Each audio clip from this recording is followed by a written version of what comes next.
요리를 못하는 분들, 요리에 관심이 많은 분들, 오늘은 뭐 먹지 하시는 분들, 오늘은 어떤 재료로 어떤 하루를 만들고 계신가요? 여러분의 맛있는 하루를 만들어드리기 위해 준비했습니다. 잘 듣고 따라하기만 하면 오늘은 내가 요리사가 될 수 있는 방송, 요리 보고 조리 보고. 자기야, 많이 먹을 준비됐지?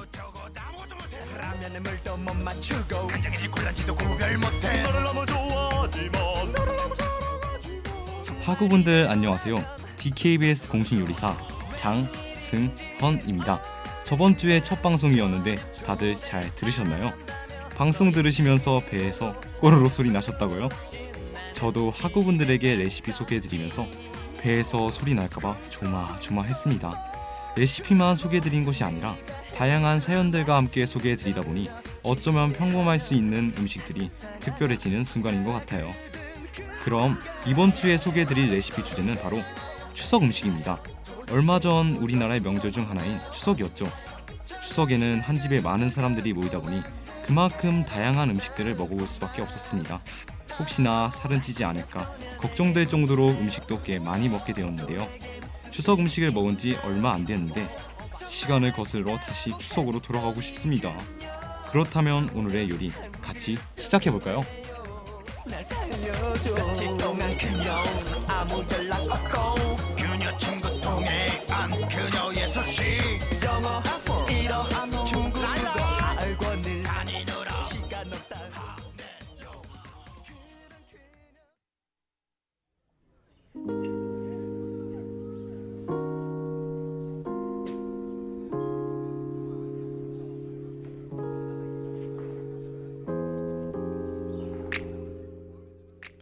제가 오늘 소개해드릴 첫 음식은 바로 갈비찜입니다. 갈비찜이라 이름만 들어도 침이 고이는데요. 특히 저 같은 경우에는 물에 빠진 고기, 그러니까 수육이나 찜 같은 고기들은 취급도 안 하는데요. 이상하게도 요 갈비찜은 먹어도 먹고 싶더라고요. 또 저희 엄마께서 굉장히 잘하시는 요리 중 하나인지라 우리 집 입맛에 딱 맞게 요리해 주셔서 그런지 아마 나중에 독립했을 때 제일 생각나는 요리 중 하나일 것 같습니다. 그런데 왜 특히 명절에 갈비찜을 자주 접할 수 있는 걸까요? 그 이유는 아무래도 손이 많이 가는 음식이다 보니 집에 오랜만에 모인 친척들이나 손님을 대접하기 위해서라고 합니다. 손이 많이 가는 음식은 그만큼 정성 들여서 하는 음식이라고 할 수 있겠죠? 그럼 지금부터 정성 가득한 갈비찜 레시피 함께 알아보러 갑시다.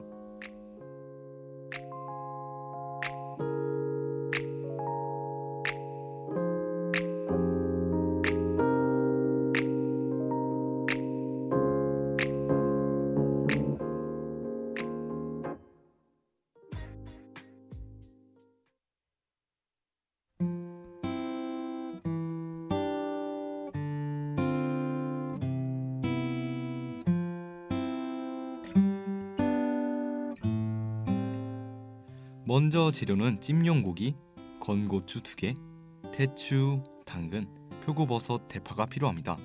그런데 잠깐만, 갈비찜에서 가장 중요한 양념을 빼놓을 수가 없죠.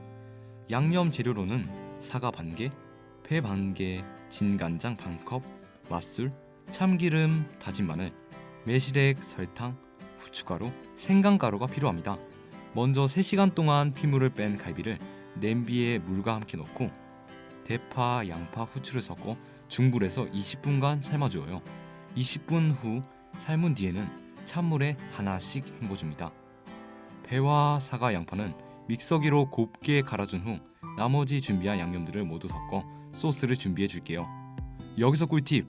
양념을 제일 먼저 만드신 후에 고기 핏물을 빼는 3시간 동안 냉장고에 숙성시켜주면 훨씬 더 감칠맛 나는 맛이 돈답니다.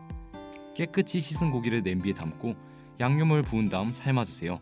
일반 냄비에다가 1시간 정도 푹 삶아주면 됩니다. 50분 정도 되었을 때 뼈와 살이 말랑말랑 잘 익었는지 확인해주세요. 그리고 이때 기름이 둥둥 뜬다면 숟가락으로 기름을 제거해주시면 됩니다. 나머지 준비한 표고버섯, 건고추, 대파, 당근을 넣고 나머지 10분 정도 더 끓여줄게요. 1시간 동안 갈비찜을 끓여서 물이 많이 없어 짜다고 생각이 되실 경우에는 물 1컵을 더 넣으시면 됩니다. 이렇게 해서 완성된 갈비찜. 고기는 물론 국물에 밥까지 비벼 먹으면 한 고기 뚝딱. 아마 저번 주에 이어서 소개해드린 음식 중 가장 복잡했을지 모르지만 그만큼 맛있고 정성 들인 음식이라는 점. 그럼 어서 다음 음식 만나러 가볼까요?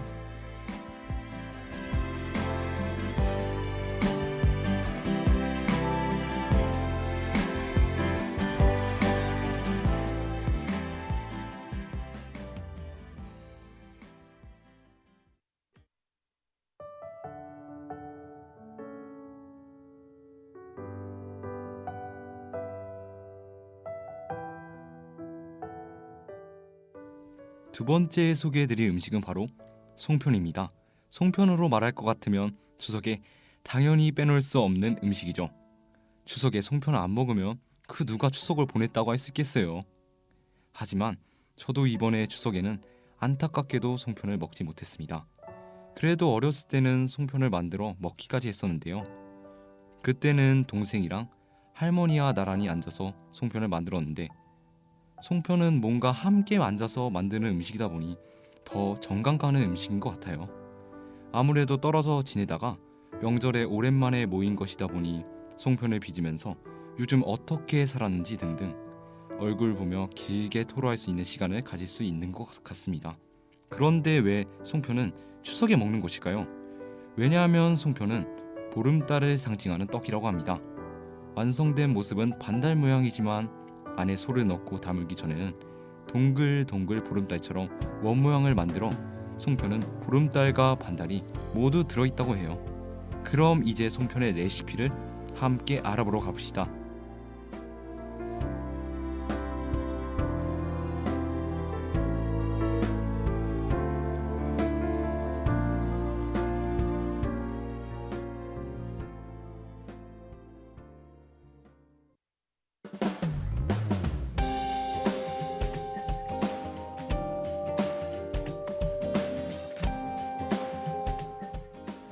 반죽으로는 맵쌀가루를 준비하고 깨소를 위해 깨와 콩소를 위해 해콩을 준비합니다.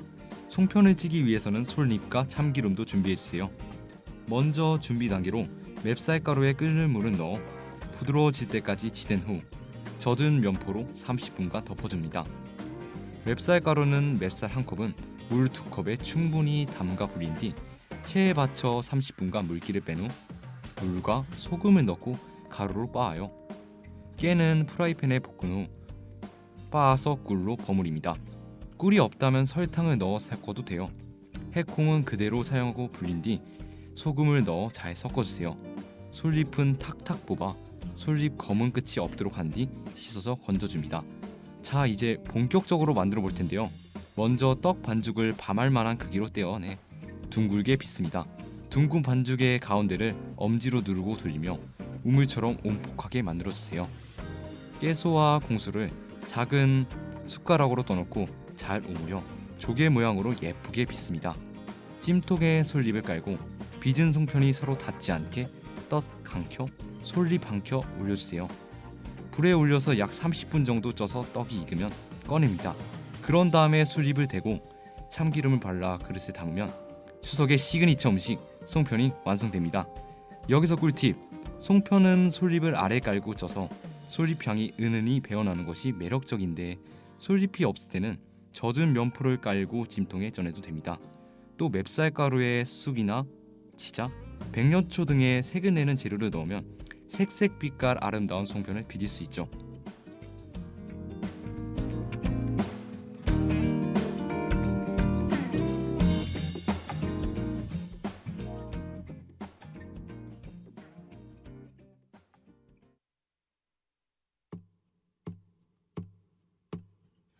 너의 소식을 듣고 난 멍하니 있어. 하루 종일 널 생각하나 봐. 일도 잘 안 잡히고 집중이 안 돼. 괜찮았는데 요즘 따라 네가 생각나. 이맘때쯤엔 웃고 있던 너와 내가 생각나는데 네 무릎을 베고 하늘을 보며 먼 훗날 우리 얘기를 했는데 사랑한다고 내 귓가에 말해줬던 너의 목소리 그게 뭐라고 또 생각나 하나 둘씩 떠오르지 함께한 추억들이 그리워지네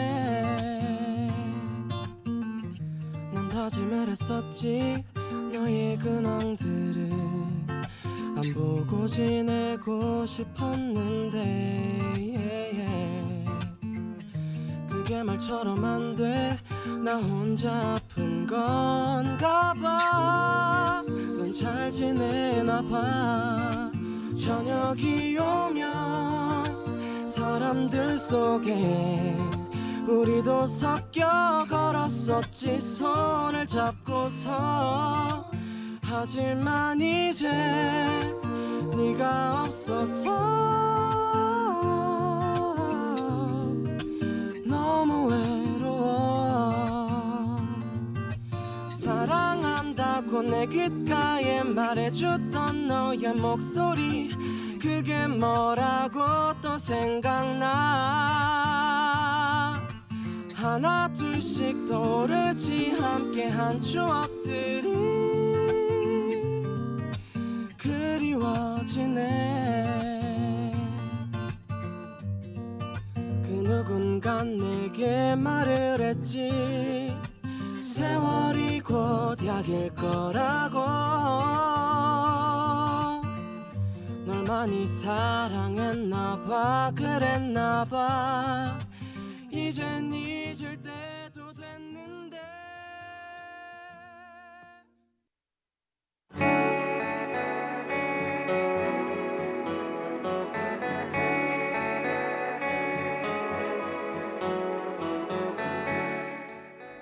마지막으로 소개해드릴 추석 음식은 바로 동그랑땡입니다. 추석하면 빼놓을 수 없는 또 하나의 음식이 있죠. 바로 전인데요. 그 중에서도 굉장히 귀여운 동그랑땡입니다. 전 음식 중에서 빈대떡만큼이나 만들기 복잡하지만 그래도 만들고 나면 정말 뿌듯하죠. 특히 동그랑땡은 다른 전보다 어린 친척들이 많이 찾는 것 같아요. 아무래도 안에 고기가 들어가 있는지라 씹는 맛이 있어 어린 친척들 사이에서 인기 만점이랍니다. 아! 이번에 친척집에 갔을 때 동그랑땡에 과연 무엇을 찍어 먹어야 하는지에 대해 깊게 토론하기도 했는데요. 동그랑땡을 다른 전처럼 간장에 찍어 먹어야 하는지 아니면 케찹에 찍어 먹어야 하는지 대해서 말입니다. 학우분들은 동그랑땡을 어디다 찍어 드시나요? 저 같은 경우에는 케찹에 찍어 먹는답니다. 그럼 지금부터 동그랑땡 레시피를 알아보러 갈까요?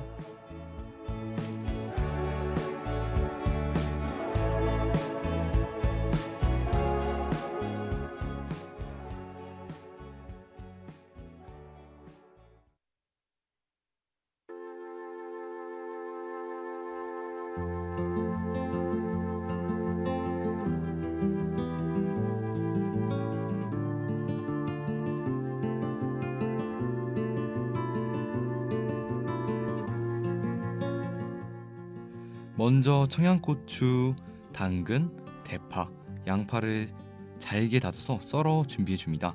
크기가 크면 동글이었을 때 동글인 반죽 모양도 덜 예쁘고 삐져나와 동그리가 안 되니 거의 곱게 썰어야 한다고 생각하셔야 돼요. 두부는 키친타월에 눌러 물기를 완벽하게 가까울 정도로 제거해줘야 동그랑땡 반죽이 질퍽하지 않습니다. 그러니 키친타월을 여러 번 갈아주면서 물기를 최대한 빼주세요. 간 돼지고기, 다진 채소에 물기를 최대한 빼준 두부를 넣고 두부를 곱게 으깨줍니다. 손으로 비벼 으깨도 좋고 면포에 넣어 으깨도 좋아요. 동그랑땡 모양을 만들었을 때 두부가 커서 삐져나오지 않을 정도로 잘게 으깨줍니다. 양념장을 찍어 먹을 거라 소금은 한 꼬집 정도만 넣고 후추와 참기름을 넣어주세요. 간마늘과 부침가루는 넣어주는데 부침가루는 처음부터 너무 많이 넣지 말고 반죽을 버무리고 뭉치면서 잘 뭉쳐진다면 조금만 넣어도 되고 그렇지 않을 때 더 추가하시면 됩니다. 이제 먹기 좋은 크기로 납작하게 만들어 보세요. 만들어준 동그랑땡을 밀가루에 고루 묻혀줍니다. 밀가루 옷을 너무 두껍게 입히지는 말고 가볍고 얇게 입혀야 만들었을 때 밀가루 맛이 덧나요. 이제 달걀을 멍울 없이 풀어준 뒤 밀가루 옷 입은 동그랑땡을 담아 계란물에 고루 묻혀줍니다. 계란물은 너무 많이 입히면 팬에 붙였을 때 동그랑땡이 밖으로 계란에 흘러버리니 최대한 계란 옷만 입히고 계란을 털어내요. 달군 팬에 식용유를 넣기 두르고 계란물에 입힌 동그랑땡을 간격을 조금씩 두고 올린 뒤 앞뒤 노릇하게 붙여주시면 됩니다. 이렇게 해서 완성된 귀여운 동그랑땡이었어요.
자기야 많이 먹어.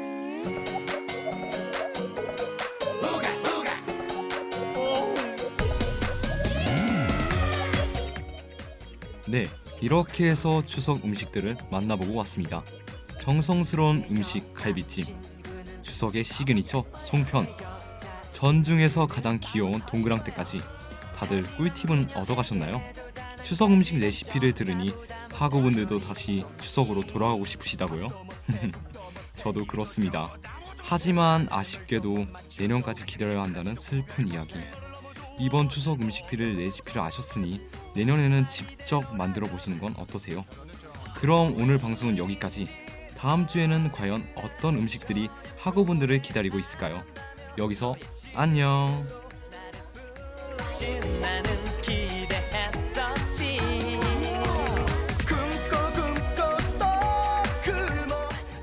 지금까지 제작 윤채린, 기술 신승원, 진행의 장승원이었습니다. 상상하며 숟가락을 든 그